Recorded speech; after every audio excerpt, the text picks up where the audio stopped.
greater authority in merchandising by combining data-driven insight with a design leadership and creative spark that makes Target, Target. And together, these actions are paving the way for what comes next, a return to sustainable, profitable growth. While many out there have questions about where we'll go next, we are confident we're on the right path. That's because we're building from a strong foundation, a brand that guests love, a culture that's resilient, and a team that's united behind a shared mission to help all families discover the joy of everyday life. As we look ahead, we're not just talking about getting back to growth. We're talking about building a stronger, more innovative Target that's ready to lead in the next era of retail, one that moves faster, connects deeper, and stands taller in the hearts and minds of our guests. And to our investors, partners, and the financial community, thank you for your continued engagement. And if you're frustrated with our recent performance, we are too, and our entire team is working incredibly hard to return to growth and live up to our full potential. Finally, in the spirit of thinking and working differently, I'm excited to share that this year's financial community meeting will take place right here in Minneapolis on March 3rd. It will be a peek behind the curtain to help bring to life what we've talked about today in a more tangible way, providing a first-hand look at how we're evolving our assortment and technology, all in service of returning to growth. We look forward to seeing you all in Minneapolis this spring, and we'll be sending out more information very soon. And now we'll move to Q&A. Rick, Jim, and I will be happy to take your questions. Thank you. We will now begin the question and answer session. To ask a question, please press *1. To withdraw your question, please press *2. Our first question comes from Simeon Gutman with Morgan Stanley. Your line is open. Good morning, everyone. And Brian, best of luck. My question, Michael, for you, I think in 2016 or 17, there was a reset of margin during a prior investment phase that helped reposition Target for the next several years. At this stage, I guess, can we rule that out? How have you thought about taking maybe a deeper investment in, I guess, margin in order to reinvest? Or should we now assume that this is the plan, it goes forward, and there doesn't need to be one? Thanks. Yeah, thanks for the question, Simeon. We've got a pretty big Q4 holiday season that we'll get through before we unpack the specifics for next year. But what I can tell you is we're committed to making the right investments to get the outcomes we want when it comes to leading with merchandising authority and elevating the experience. We also have a lot from which to draw on there. The team's doing a wonderful job of finding efficiency within the business and changing some of how we work to reinvest. I mean, an example of that is some of what we found in elevating the store experience.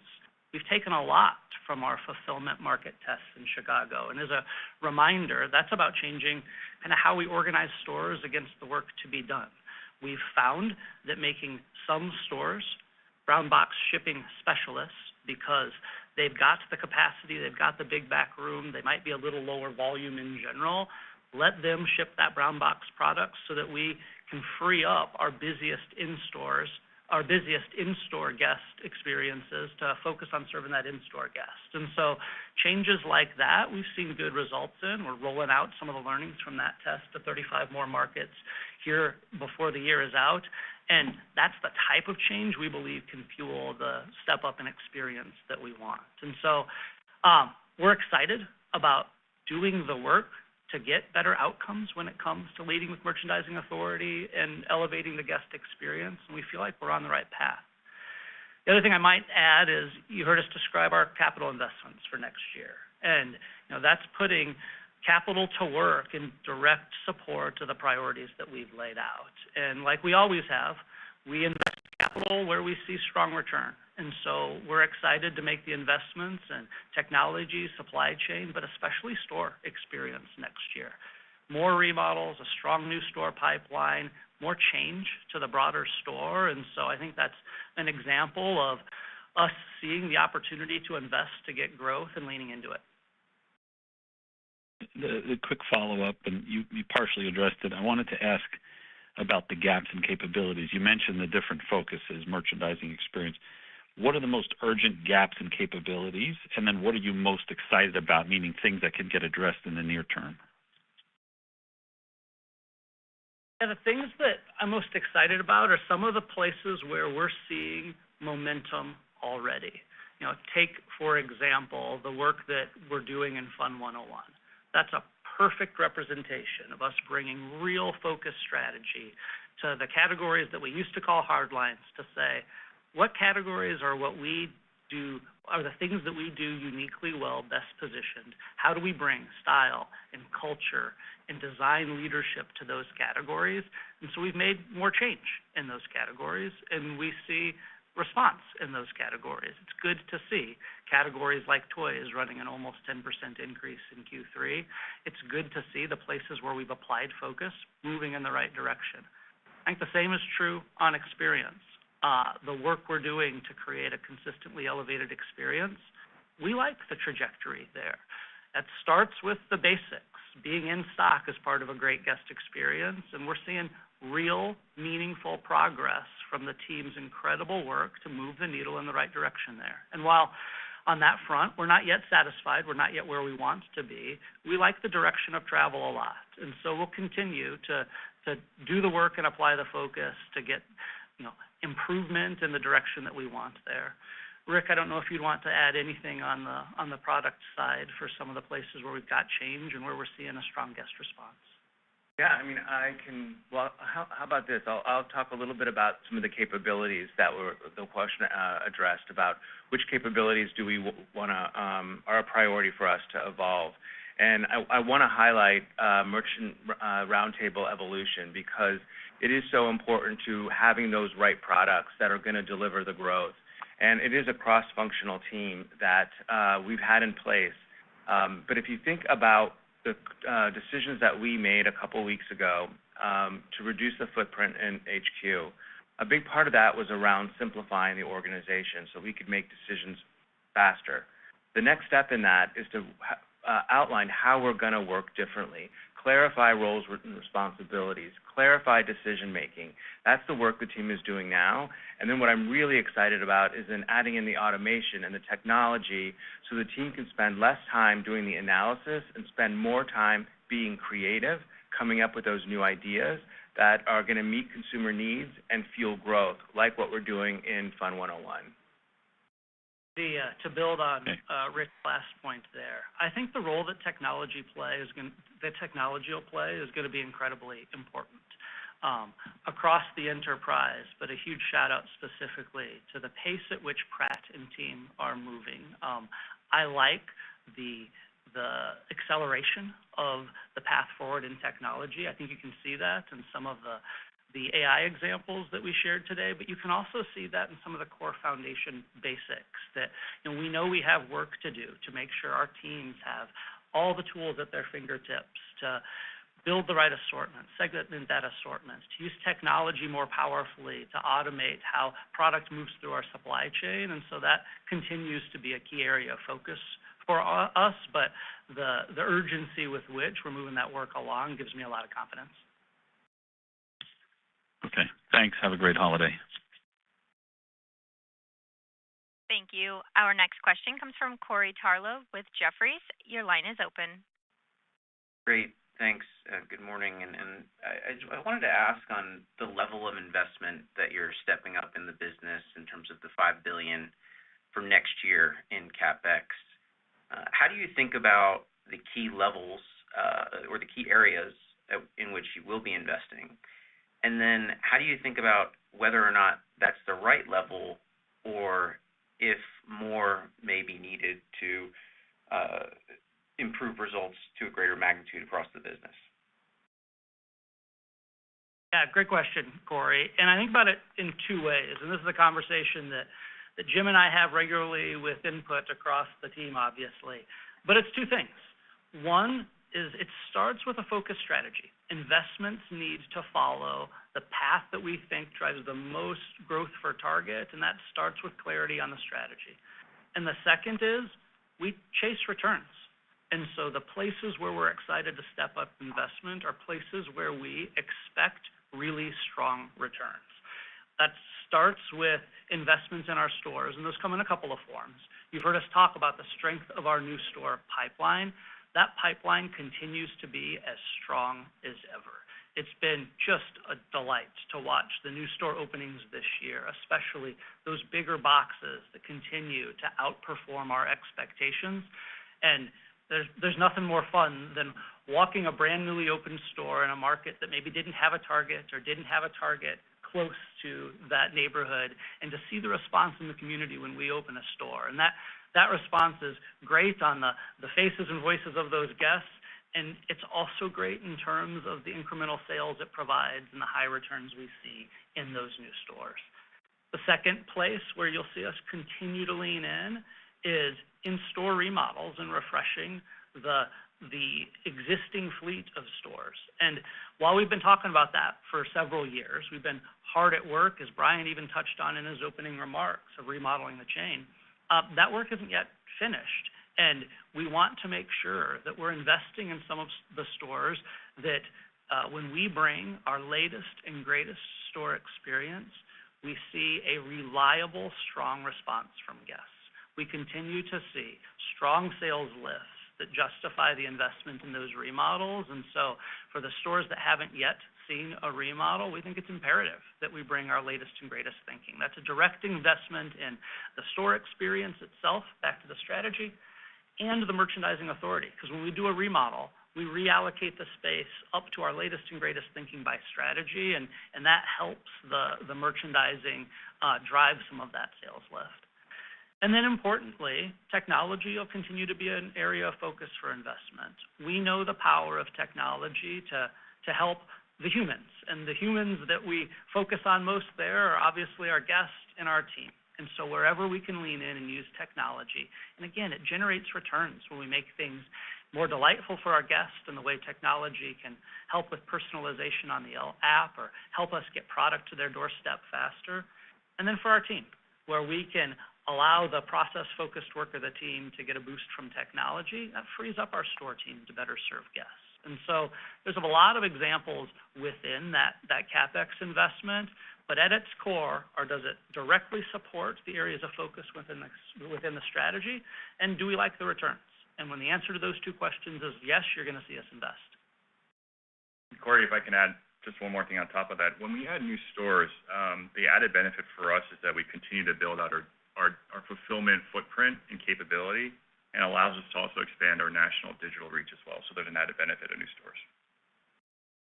Great, thanks. And then if I just have a quick follow-up to Michael on your comments on change. I just wanted to double click on that word specifically, and the quotient and the multitude of change that you're thinking about making as we head into 2026, and the benefits that you're seeing from lowering prices on key frequency categories, and how you're thinking about the opportunity to cut further costs potentially, because we did talk about investing in agility in terms of SG&A. So curious about how you think about the ability for the business to change today, and how you're building for the future in that regard. Thanks so much. Yeah, Corey, if I zoom out, change is going to be incredibly important.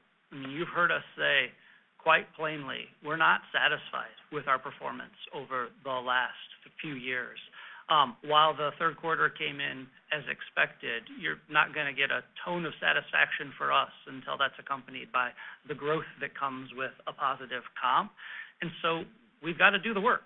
There's no shortcuts, and that means driving change to get different outcomes. We're starting all of that change with really clear priorities. We know how Target is best positioned to uniquely win. And when we lead with great product, when we're design-led and differentiated, and we pair that with an excellent experience, that's what's driven Target's strength in the best of times before, and we think the modern version of that can get the growth outcomes that we want. And so that does mean doing the work. That means doing the work to make changes like we are in Fun 101, to get different outcomes on the merchandising side. That means making the right investments and driving the change so that experience can be great in every store, every day, in stores and online. But we're doing the work, and huge credits to the team that you can see the progress of that work in ways that get us excited about what's to come, even within those third quarter results, because we can see where we've focused and made change, we're getting some of the outcomes that we want. And so next year will be about expanding upon that to bring more of those wins across the business at greater scale. Great. Thank you so much, and best of luck. Thank you. Our next question comes from Joe Feldman with Telsey Advisory Group. Your line is open. Great. Thanks for taking the question. I wanted to drill in a little bit more there on some of the changes. You know, when you're talking about the in-store changes for next year, are there any examples you can give us? I know you mentioned, you know, there are key pads within the store maybe. I'm assuming like the Fun 101, but broadening it out, maybe you could share a few examples? I'd be happy to share a few examples. Let me start with Fun 101 because we talk about it as a success story, and we are delivering growth, but it's just beginning. We still have more changes to make to Fun 101 to truly make that a family destination that's full of style, trend, design, pop culture. So you're going to see those changes come to life in 26. The other area that we're making some changes is in home. Home has been a challenge business for us. We are making changes to the product to elevate the style of the product, but then we're also changing the store experience to facilitate more discovery, to facilitate more inspiration, and really stand tall for what will be a revamped, a reinvented Threshold brand. So those are some of the, we're making changes. Obviously, our contract with Ulta Beauty ends August 26th. So teams are working really hard and coming up with some great ideas for how we'll expand our assortment and then how we'll also elevate the experience. We'll be able to share more specifics on that at the financial community meeting. And we're making some changes in baby. We think baby strategically is a really important category for us. We have historically done very well there. It's an acquisition kind of category. We bring people into Target, and it starts kind of a long several years of loyalty as their children grow up.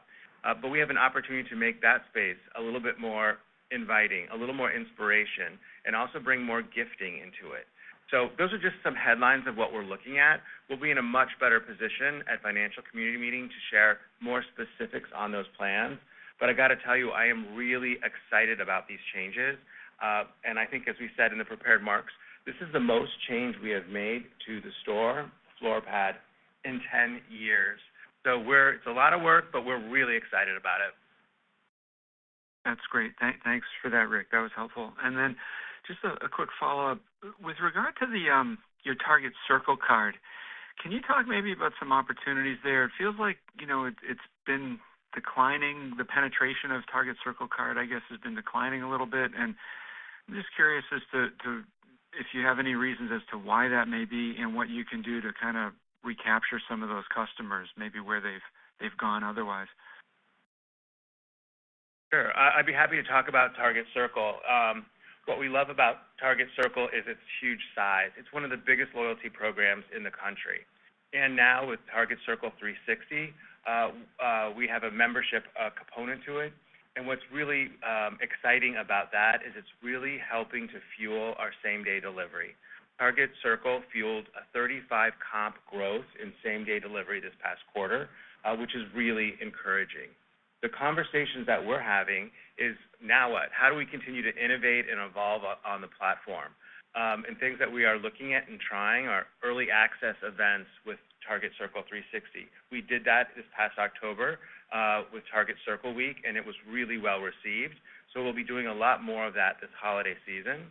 And the last point I would make is we're really excited to have the first-party data that we get through Target Circle and be able to leverage that for personalization, particularly through this holiday season.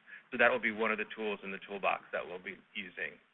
And Joe, if I can just build on the question also specifically on card, if you're referring to, you know, what you see in the results from profit sharing, we did see lower spend, a little bit lower penetration, and overall lower balances in the card program.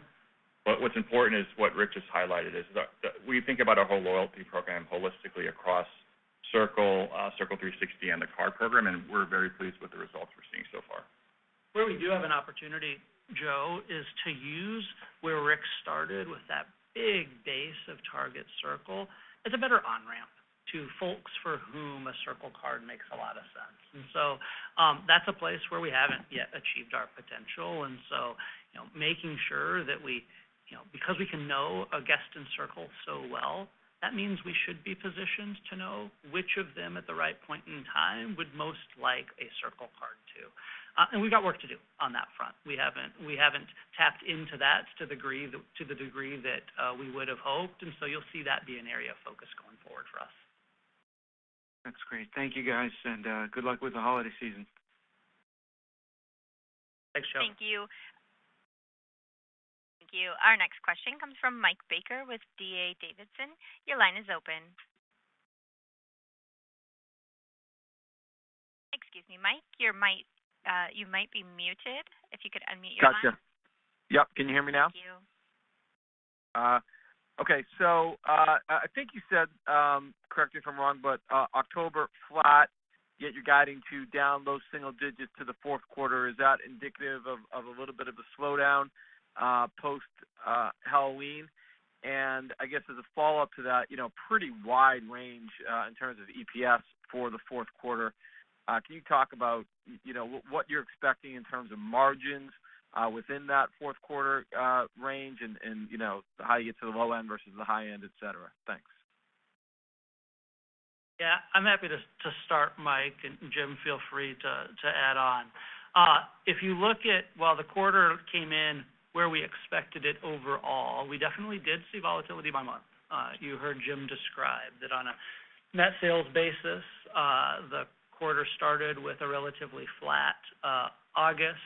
We saw a decline in September, and then October was about flat. And so as we step back and think about the fourth quarter, we do it, knowing that we saw more volatility by month in Q3 than we would have expected. And so that factors into how we're thinking about our expectations, but we feel good that we've got the business positioned well heading into fourth quarter. We feel like our top line and bottom line guidance is prudent based on the volatility that we saw in Q3. And we start the quarter in a really good place.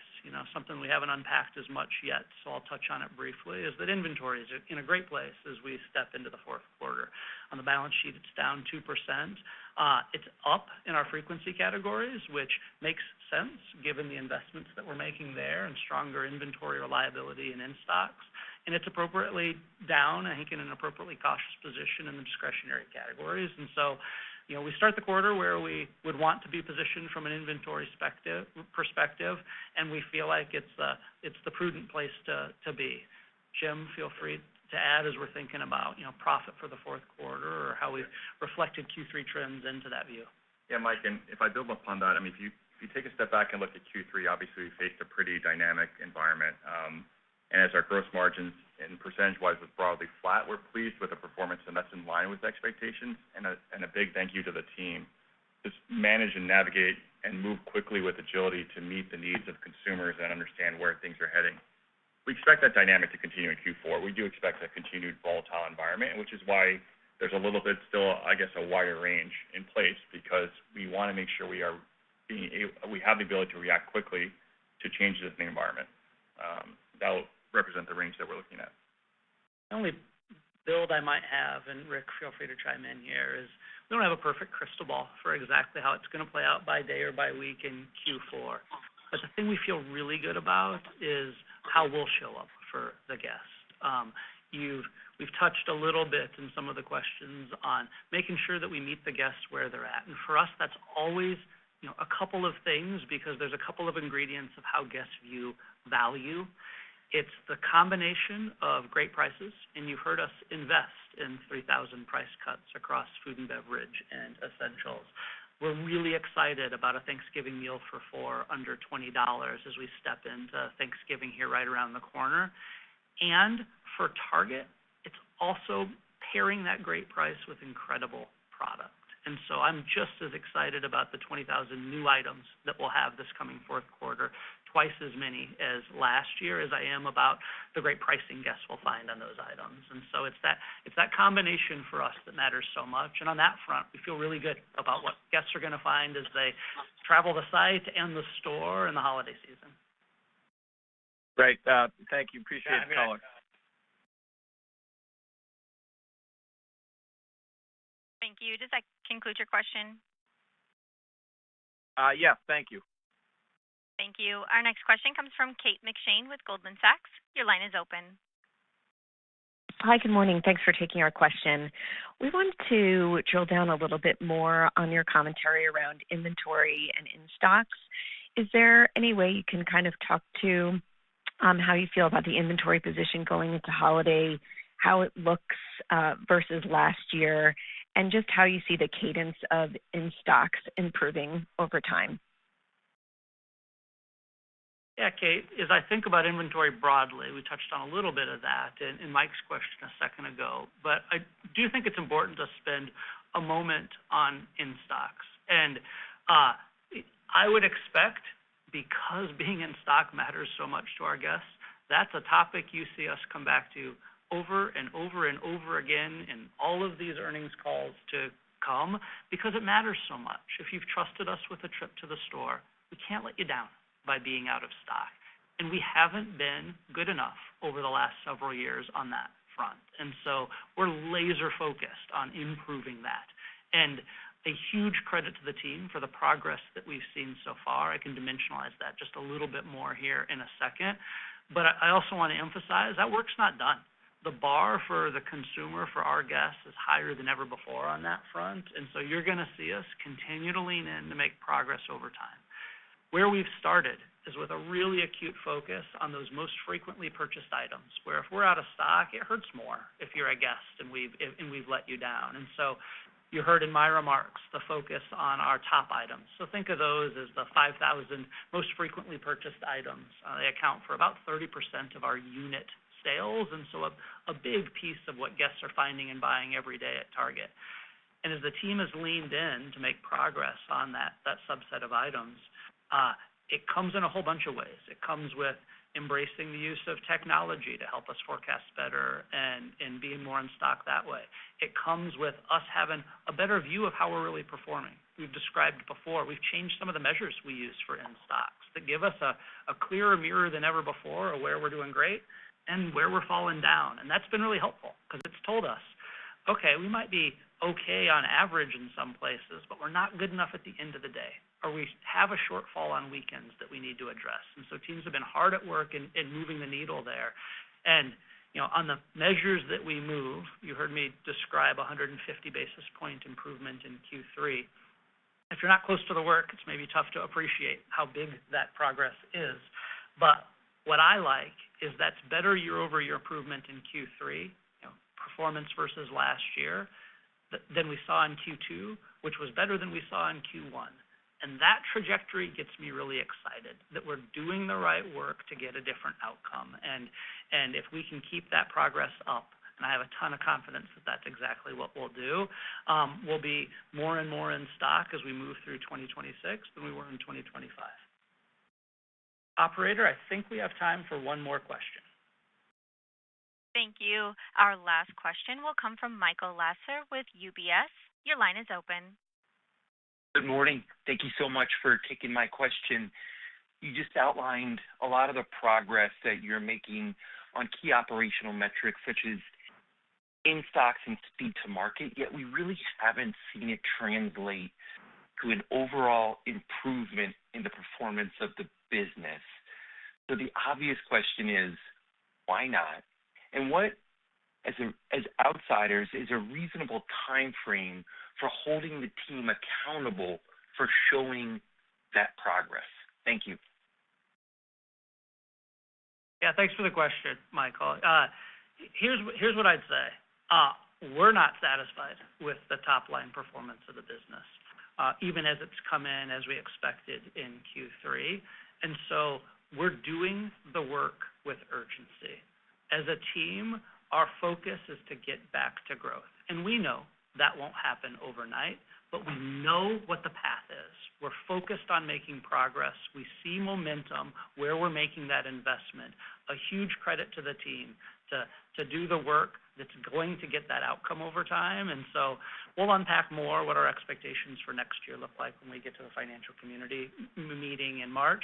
But I feel really good that we've got a team focused on doing the work now that will lead to growth over time. And rest assured, we are tackling that work with urgency. Okay. My follow-up question is, if I could just ask you can one squeeze one more, and Michael, go ahead. follow. Thank you very much, Michael. I appreciate it, and I will add my best wishes to Brian. Thank you very much for this. You've already outlined the $1 billion of incremental CapEx for next year. Perhaps there might be some incremental operating investments that could take down the profitability a bit next year. How, amongst those guardrails, are you thinking about the commitment to the dividend and the importance of that to your certain shareholders moving forward? Well, and Jim, feel free to pile on to this one if you'd like. You've heard us describe our support and strong support over time of the dividend, Michael. You shouldn't expect anything to change there. We've been consistent in our capital priorities for as far back as I can remember in my 23 years here. And it starts with making the right investments in the business. The $5 billion we'll put to work next year, we're really excited. We'll generate the returns and the growth that warrant that level of investment. The dividend is always the second priority, and I think our track record speaks for itself in terms of our support of the dividend. And share repurchase is the with what's left piece that we'll always adjust as appropriate, but the dividend sits second in that priority list for a reason. Good luck on the holiday. Thank you. All right. Thanks, Michael. That brings us to the end of today's call. Thanks, everyone, for your questions and engagement.